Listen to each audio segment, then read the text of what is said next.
মুসলমান ঘরের ছেলে মেয়েরা, তরুণেরা, এ নবী পাকের প্রেমিকেরা, পরিবর্তন হয়ে যাও, কেননা কিয়ামতটা বড় ভয়ানক হবে। মৃত্যু তো সবার একদিন না একদিন হবে। আল্লাহ কোরআন যখন বলেছে এটা তো চেঞ্জ কেউ করতে পারবে না, কুল্লু নাফসিন যায়িকাতুল মউত, মৃত্যুর স্বাদ অবশ্যই জানতে হবে। আল্লাহ নবী জানিয়ে দিলে কেউ যে দুনিয়া জমিনে হারাম খায়, গরিবের লুটে খায়, পরের মালকে জোর করে দখল করে খায়, কারো জমিন যদি দখল করে নেয়, পুকুর এমন করে দখল করে নেয়, মা যদি চুরি করে খায়, এক কথা হারাম যদি কেউ খায়, আল্লাহ নবী জানিয়ে দিলে জাহান্নামের কাছে দিয়ে তার জিভকে কাটা হবে। এ মুসলমান ঘরের ছেলে মেয়েরা, আল্লাহর পক্ষ দিয়ে কখনো কখনো ঝড় তুফান হবে, আল্লাহর পক্ষ থেকে কখনো বন্যা হবে। এতে করে নেতাদেরকে আল্লাহ পরীক্ষা করে নেয়, নেতারা কি করে দেখার জন্য এইগুলো হয়। ওই সময় নেতারা যদি নেকি কামাতে পারে, গরিবের যদি সেবা করতে পারে, বিপদগ্রস্ত মানুষের পাশে দাঁড়াতে পারে, তাদের অধিকার যদি পাইয়ে দিতে পারে, দুর্নীতি যদি না করে, আল্লাহ নবী জানিয়ে দিল যে নেতা দুনিয়ার জমিনে ইনসাফ প্রতিষ্ঠিত করবে, ন্যায় বিচার প্রতিষ্ঠিত করবে, আল্লাহর সৃষ্টির সেবা করবে, মানুষ জাতির কল্যাণের কথা ভাববে, আমি রাসূলুল্লাহ জানিয়ে দিই কাল কিয়ামতের ময়দানে যেদিন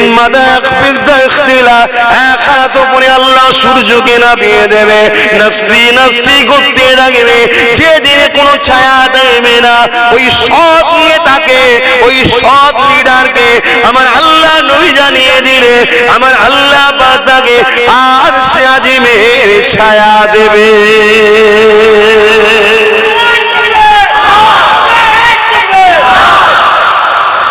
তাহলে নেতা হওয়া তো ভালো কাজ, কিন্তু সৎ হতে হবে, গরিব প্রেমিক হতে হবে, দেশ প্রেমিক হতে হবে, নাগরিক প্রেমিক হতে হবে। আজকে তুফান হলে, ঝড় এলে নেতাদের বড় খুশি হয়, কিছু তেরপোলের টাকা ঝাড়বো, এবার ঝড় এলে নিয়ে খুশি, কিছু এবার টাকা ঘর ভাঙবে ঝাড়বো। এই যে হারাম খাবার জন্য আজকে সমাজে কি হচ্ছে, এবার যদি বলে আমি খাচ্ছি তো তোর কি হয়েছে, কথা ঠিকই বাপ, দুটো কারণে সমস্যা হচ্ছে। এক, হযরতে নবী লূত আলাইহিস সালামকে মন দিয়ে শুনবেন আব্বারা, আব্বাস সিদ্দিকীর মাথা খারাপ হয়ে যায়নি, জানকে বাজিলে গিয়ে চিল্লাবার আমার কোনো প্রয়োজন নেই, আমার খাবারও অভাব নেই, জলসারও অভাব নেই, ইজ্জতের অভাব নেই, টাকারও অভাব নেই, তাহলে কেন চিল্লাচ্ছি শোনো। হযরতে নবী লূত আলাইহিস সালামকে আল্লাহ বলেছিলেন ইমাম সাহেব, হাফেজ সাহেব, মৌলভী সাহেব, পীর সাহেব, দরবেশ সাহেব, হাজী সাহেব, সব সাহেব শোনেন সাহেব, হযরতে নবী লূত আলাইহিস সালামকে আল্লাহ বলেছিলেন তোমার কওমের মধ্যে থেকে ৮০,০০০ লোককে মারবো, তার মধ্যে ৪০,০০০ ভালো, ৪০,০০০ খারাপ। আল্লাহ পাক বললেন, নবী লূত আলাইহিস সালাম বললেন আল্লাহ আল্লাহ আপনি কেন ভালো লোকগুলোকে মারবেন, খারাপ লোকগুলো অন্যায় করেছে। আমার আল্লাহ বলেছিলেন নবী লূত ভালো লোকগুলো খারাপ লোককে বাধা দেয়নি কেন, শুনছেন ভাই? আপনি নামাজ পড়েছেন, আপনার ছেলে নামাজ পড়েনি, আপনি হালাল ইনকাম করছেন, কিন্তু আপনার ছেলে নেতা সেজে আমফানের দুর্নীতি করছে, হাক আপনিও যাবেন না মার থেকে। তাহলে আমি সমাজে পীরের ঘরে বেটা, মুসলমানরা আমাদের দাবি করে মানি, তাহলে আজকে দুর্নীতি হবে। মানুষ হিসাবে ইনসানিয়াতের যদি প্রতিরোধ না করি, ও একা মার খাবে, তাহলে আমিও মার খাবো, হারাম খাবি তুই আর পিটানি খাবো আমি, ফিরি ফিরিকেও মার খেতে চায়, কথা বুঝছেন না, বোঝেন না? তাহলে বলবো না বাদ, কারণ আপনারা এলাকার মানুষ, ভাই ঘরে আগুন লাগলে পানি তো আপনারাই দিতে যাবেন, বলে আবার কোনদিন রাত্রির পুলিশে ঘিরালে এবার আপনারা যাবেন তো খবরটা পেলে। দুর্নীতি যেই করবে প্রতিরোধ করাটা হলো মানবতার কাজ।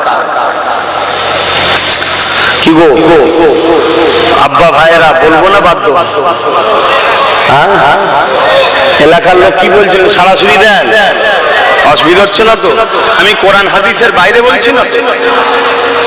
অনেকে বলে হুজুরের ছেলে রাজনীতির কথা বলবে কেন, আবার জলসায় এসে ভাই এজন্য বলি কোরআন হাদিসে রাজনীতির কথা আছে তাই বলি, বলুন সুবহানাল্লাহ।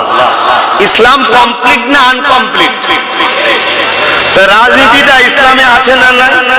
রাজনীতি মানে কি? দেশ ও দেশবাসীর পরিচালনার ব্যবস্থা, ঠিক তো? দেশ ও দেশবাসীকে পরিচালনার কথা ইসলামে আছে না না?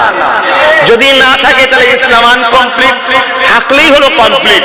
যদি কোনো মুসলমান মনে করে ইসলামে রাজনীতির কথা নাই, সেই ইসলামকে অস্বীকার করলো না করলো না? ইসলামকে অস্বীকার করলে তার ঈমান থাকে না যায়? কথা মাথায় ঢুকছে? মাথা গরম করলে হবে না। কালকে বেঁচে থাকবেন কোনো গ্যারান্টি আছে? তা কি হবে কবরে গিয়ে? আল্লাহ রাসূল বলছে 99টা সাপ দেবে কবরে। কটা? 99টা। সাবধান হও, এতিমকে কাঁদাওনি। অথচ আল্লাহ রাসূল বলছে কেউ যদি এতিমের মাথায় হাত বুলায়, সেটা আমি রাসূল আমার মাথায় হাত বুলালো। জোরে বলুন সুবহানাল্লাহ। কে কি করছে দেখার দরকার নেই। তুমি মুসলিম দাবি করে দুর্নীতি করবে, আমার কওমের বদনাম হবে। ঘোষ পাড়ায়, গয়লা পাড়ায়, হিন্দু পাড়ায় নেতারা দুর্নীতি করছে কি করছে না, সে বিষয়ে আমি বলতে আসছি না।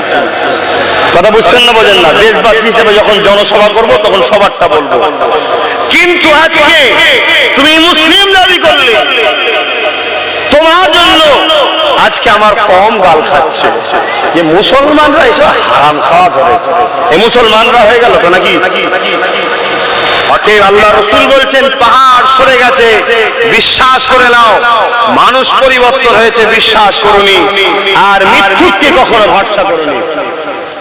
অতএব